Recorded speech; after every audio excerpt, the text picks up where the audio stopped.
오늘 우리에게 주시는 하나님의 말씀은 욥기 41장 1절로 34절입니다.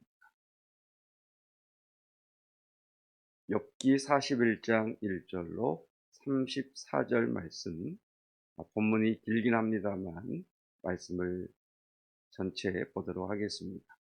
오늘 우리에게 주시는 하나님의 말씀입니다. 내가 낚시로 리워야단을 끌어낼 수 있겠느냐? 노끈으로 그 혀를 낼 수 있겠느냐?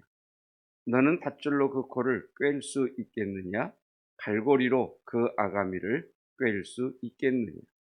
그것이 어찌 내게 계속하여 간청하겠느냐? 부드럽게 내게 말하겠느냐? 어찌 그것이 너와 계약을 맺고 너는 그를 영원히 종으로 삼겠느냐? 내가 어찌 그것을 새를 가지고 놀듯 하겠으며 내 여종들을 위하여 그것을 메어 두겠느냐? 어찌 장사꾼들이 그것을 놓고 거래하겠으며 상인들이 그것을 나누어 가지겠느냐? 내가 능히 많은 창으로 그 가죽을 찌르거나 작사를 그 머리에 꽂을 수 있겠느냐? 내 손을 그것에게 얹어보라. 다시는 싸울 생각을 못하리라. 참으로 잡으려는 그의 희망은 헛된 것이라. 그것의 모습을 보기만 해도 그는 기가 꺾이리라. 아무도 그것을 격동시킬 만큼 담대하지 못하거든 누가 내게 감히 대항할 수 있겠느냐? 누가 먼저 내게 주고 나로 하여금 갚게 하겠느냐? 온 천하에 있는 것이 다 내 것이니라. 내가 그것의 지체와 그것의 큰 용맹과 늠름한 체구에 대하여 잠잠하지 아니하리라. 누가 그것의 겉가죽을 벗기겠으며 그것에게 겹재가를 물릴 수 있겠느냐? 누가 그것의 턱을 벌릴 수 있겠느냐? 그의 둥근 이들은 심히 두렵구나. 그의 질비한 비늘은 그의 자랑이로다. 튼튼하게 봉인하듯이 닫혀 있구나. 그것들이 서로 달라붙어 있어 바람이 그 사이로 지나가지 못하는구나. 서로 이어져 붙었으니 능히 나눌 수도 없구나. 그것이 재채기를 한즉 빛을 발하고 그것의 눈은 새벽의 눈꺼풀 빛 같으며 그것의 입에서는 횃불이 나오고 불꽃이 튀어나오며 그것의 콧구멍에서는 연기가 나오니 마치 갈대를 태울 때에 솥이 끓는 것과 같구나.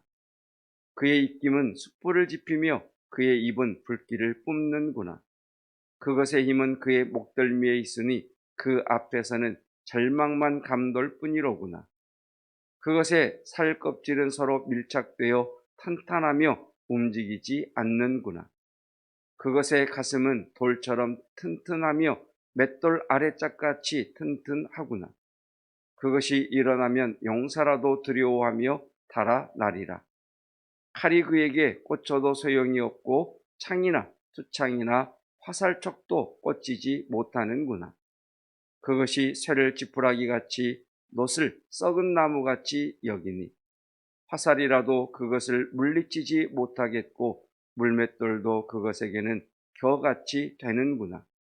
그것은 몽둥이도 지푸라기같이 여기고 창이 날아오는 소리를 우습게 여기며 그것의 아래쪽에는 날카로운 토기조각 같은 것이 달려있고 그것이 지나갈 때는 진흙바닥에 도리깨로 친 자국을 남기는구나. 깊은 물을 솥에 물이 끓음갑게 하며 바다를 기름병같이 다루는도다. 그것의 뒤에서 빛나는 물줄기가 나오니 그는 깊은 바다를 백발로 만드는구나. 세상에는 그것과 비할 것이 없으니 그것은 두려움이 없는 것으로 지음받았구나. 그것은 모든 높은 자를 내려다보며 모든 교만한 자들에게 군림하는 왕이니라. 아멘. 하나님의 말씀입니다. 자, 1절에 보시면 여러분 성경을 보셔야 됩니다. 여러분 성경 1절을 보시면 내가 낚시로 리워야단을 끌어낼 수 있겠느냐? 리워야단이라는 존재가 나옵니다. 그 리워야단이라는 존재 옆에 작은 글씨로 1 이렇게 쓰여 있죠. 네, 뭐라고 쓰여 있습니까? 네, 악어와 같을 수도 있다 이렇게 표현될 수 있죠. 악어로 볼 수도 있음 이렇게 되어 있죠. 그런데 여러분 우리가 욥기 41장 9절을 보면 뭐 쭉 앞에서도 뭐 그런 내용이 계속 진행됩니다만 이 리워야단을 네가 잡을 수 있겠냐, 길들일 수 있겠냐, 집에 메어 놓을 수 있겠느냐, 뭐 이런 이야기를 쭉 하십니다. 참으로 잡으려는 그의 희망은 헛된 것이라, 그러니까 잡을 수 없다는 거죠. 길들일 수 없다는 거죠. 그것의 모습을 보기만 해도 그는 기가 꺾이리라 이렇게 말씀을 하시지. 자, 그런가 하면 18절에서는 또 이렇게 이야기하죠. 그것이 재채기를 한즉 빛을 발하고 그것의 눈은 새벽의 눈꺼풀 빛 같으며 19절 그것의 입에서는 횃불이 나오고 불꽃이 튀어나옵니다. 악어의 입에서 불 나오나요? 그건 아니죠. 그래서 악어는 아닌 것 같습니다. 우리가 타잔이라고 하는 옛날 드라마 생각하면 타잔이 칼로 악어를 잡죠. 근데 오늘 41장을 보면 리워야다는 칼이나 창이나 화살로도 잡을 수 없다 이렇게 말씀을 하시면 악어는 아니죠. 그래서 생물학자들은 이렇게 쭉 묘사된 것을 보고 공룡 아닐까 이렇게 생각을 하기도 하고 주장을 하기도 합니다. 그런데 또 자세히 읽어보면 공룡도 아닌 것 같습니다. 그래서 다른 성경, 이제 욥기와 시편과 이사야 세 군데에서 리워야단이 나오는데 시편 같은 경우를 한번 보시면 시편 기자는 이렇게 이야기합니다. 리워야단의 머리를 부수시고 그것을 사막에 사는 자에게 음식물로 주셨다. 그리고 이사야 같은 경우는 저 바다 깊은 곳에 있는 용, 또 이렇게 표현을 했습니다. 하늘을 나는 뱀, 뭐 이렇게 표현을 하기도 해서 용이라고 표현도 합니다. 여튼 리워야단이라는 존재를 우리가 제어할 수 없고 길들일 수 없고 통제할 수 없고 그것만 봐도 기가 딱 꺾이는 그러한 존재다 이렇게 성경은 우리에게 리워야단에 대해서 말씀을 하고 계십니다. 자, 두 번째 질문. 왜 하나님은 리워야단에 대해서 41장의 34절에 걸쳐서 이렇게 길게 기록하셨어요? 왜 우리는 별로 중요하게 여겨지지 않는 리워야단을 하나님은 이렇게 중요하게 다루시는 걸까? 그러니까 성경을 우리가 볼 때 늘 기억해야 될 것은 내가 좋아하는 것, 내가 중요하게 여기는 것이 아니라 하나님이 중요하게 여기시는 것입니다. 자, 오늘 33절에 보시면 이 리워야단에 대해서 하나님은 이렇게 말씀을 하십니다. 세상에는 그것과 비할 것이 없으니 그것은 두려움이 없는 것으로 밑줄을 쭉 그어 보십시다. 지음 받았구나. 지음 받았다. 이렇게 우리가 제어할 수 없고 통제할 수 없고 길들일 수 없는 이 리워야단이라는 존재도 피조물이다라는 말씀. 리워야단도 하나님이 지으신 것이다. 34절. 그러면서 리워야단을 이렇게 말씀을 하십니다. 그것은 모든 높은 자를 내려다보며 모든 교만한 자들에게 군림하는 왕입니다. 리워야단은 교만한 자들의 왕, 잘난치 않은 자들의 왕, 하나님을 거역하는 자들의 왕이라고 말씀을 하시죠. 그래서 한마디로 이야기하면 악의 왕 이렇게 이야기하죠. 악의 왕. 욥의 질문은 크게 두 가지였습니다. 첫 번째 질문은 의로운 내가 왜 고난을 받습니까? 라고 하는 질문이었죠. 이 질문에 대하여 하나님은 40장까지 걸쳐서 뭐라고 하셨느냐면 너 아는 것 있으면 대답해 봐라. 그래서 욥의 대답이 무엇이었느냐면 하나님, 나는 아는 것이 없습니다. 나는 자격이 없는 자입니다. 그래서 우리가 의인이 받는 고난의 비밀에 대하여 욥의 대답, 우리의 정답은 무엇이냐면 따라하십시다. 나는 모릅니다. 그러나 하나님은 아십니다. 그래서 나는 하나님을 믿습니다. 예, 이것이 우리가 당하는 고난에 대한 욥의 대답입니다. 나는 왜 이런 일이 내게 일어났는지 알지 못합니다. 그러나 하나님은 아십니다. 그래서 나는 하나님을 믿습니다. 이 대답만 우리가 가지고 있다면 우리는 견고한 믿음을 소유할 수 있죠. 그리고 두 번째 욥의 질문이 무엇이었느냐면 왜 악인들이 세상에 존재합니까? 왜 하나님은 악인들을 심판하지 않으십니까? 이것이 욥의 두 번째 질문이었어요. 그 질문에 대한 대답이 41장입니다. 리워야단이라는 존재가 어떤 존재라고요? 높은 자들의 왕, 교만한 자들의 왕, 악의 왕. 자, 여러분 리워야단, 사람이 길들일 수도 없고 잡을 수도 없고 또 죽일 수도 없고 또 이것이 사람들을 해치고 사람들을 힘들게 하는데 이런 리워야단 쓸모 있습니까? 쓸모 없습니까? 쓸모 없죠. 그러면 쓸모없는 이 리워야단을 하나님은 왜 만드셨을까? 왜 지으셨을까? 그러니까 이 질문에 악을 붙여보시면 됩니다. 악은 쓸모없습니다. 악은 유용하지 않습니다. 그런데 왜 하나님은 이 땅에 악이 존재하게 하실까요? 거기에 대한 대답입니다.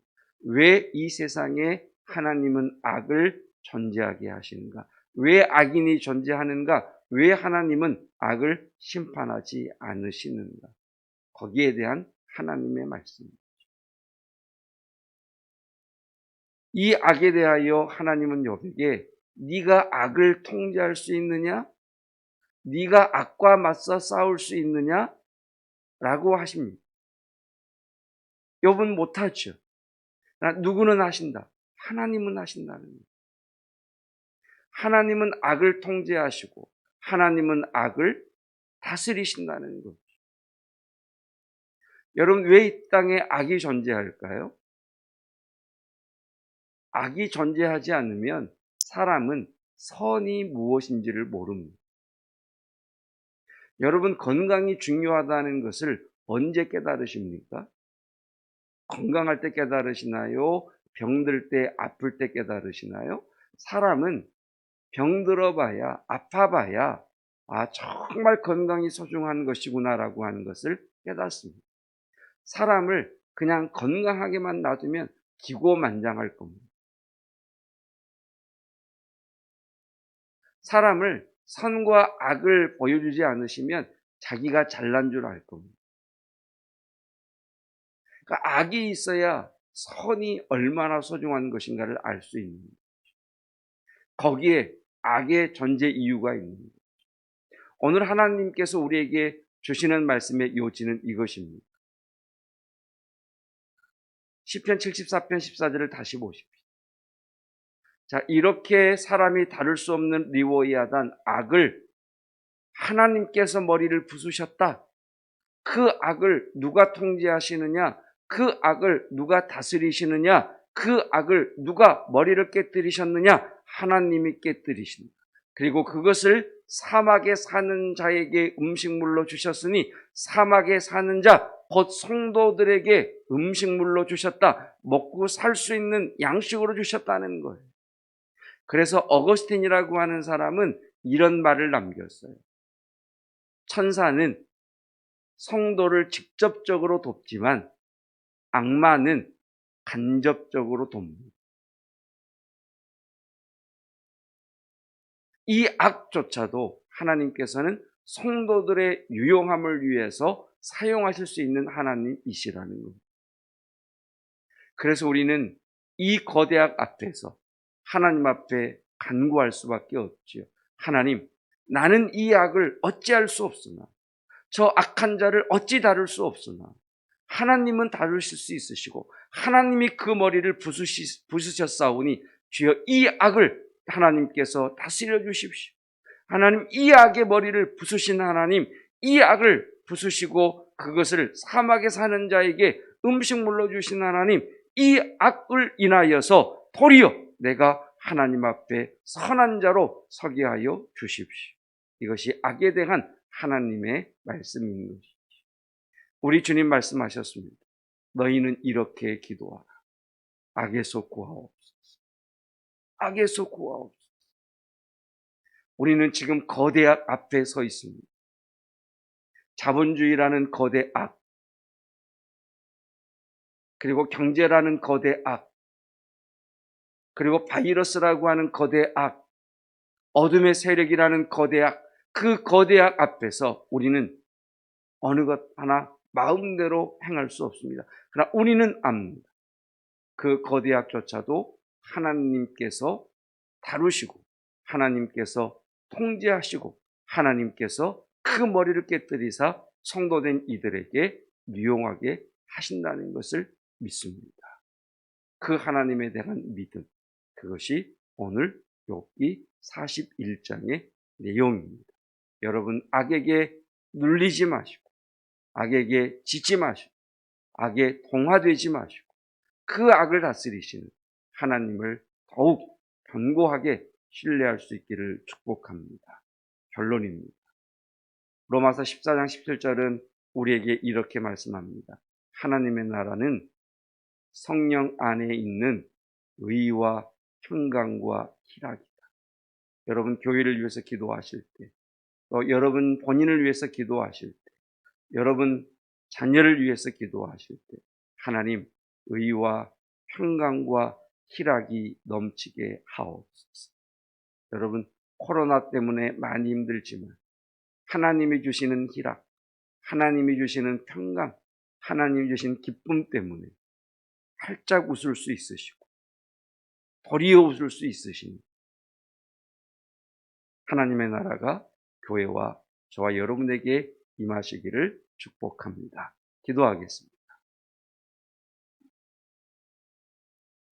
유용하지 않은 악은 왜 존재하는가? 통제할 수 없는 악인을 왜 하나님은 놔두시는가? 그 질문 앞에 하나님께서는 그 악조차도 하나님께서 창조하셨기에 오직 하나님만이 그 악을 다루시며 그 악의 머리를 부수시고 사막에 사는 자들에게 음식물로 주시는 하나님이심을 욥에게 우리에게 계시하여 주셨습니다. 거대악 앞에서 눌려있는 주의 백성들, 거대악 앞에서 어찌할 바를 알지 못하는 저희들, 믿음을 주셔서 우리의 힘으로 이 거대악을 해결할 수 없고 그 악인을 처리할 수 없고 그 악을 맞설 수 없으나 하나님께서 그 악의 머리를 부수셨고 그 악조차도 성도를 위하여 사용하시는 선이 되게 하시는 하나님이심을 믿습니다. 그래서 오늘도 하나님을 구하고 하나님을 찾고 하나님의 임재를 구하오니 주여 우리의 마음에 시온의 도로가 활짝 열리게 하옵소서. 주님, 내 마음속에 교회에 우리의 가정에 의와 평강과 희락이 메마르지 않고 흘러 넘치기를 원합니다. 웃을 일 없고 또 즐거운 일 없는 때에라도 하나님이 주시는 의와 평강과 희락 때문에 교회가 밝게 하시고 우리의 마음이 기쁘게 하여 주시사 하나님, 우리의 표정조차도 우리의 언어조차도 우리의 태도조차도 하나님의 희락에 흘러넘치는 하나님의 백성들 되게 하옵소서. 2021년 하나님 이제 이틀밖에 남지 않았습니다. 마지막까지 충성하게 하옵시고 또 저희에게 엄청난 하늘의 비밀을 간직하시고 선물로 주실 2022년을 기대합니다. 주의 하늘의 문을 열어주시고 응답하여 주시고 하나님의 뜻을 이루어 주시옵소서. 예수 그리스도의 은혜와 하나님의 사랑하심과 성령 하나님의 충만 깨닫게 하시는 놀라운 은혜가 악조차도 하나님의 통제 아래, 하나님의 다스리심 아래 있기에 나는 그 하나님을 신뢰하며 그 하나님을 찬양하며 그 하나님을 경배하며 그 하나님 앞에 나아갑니다. 고백하는 성도들 위해 영원토록 함께 하시기를 축원하옵나이다. 아멘.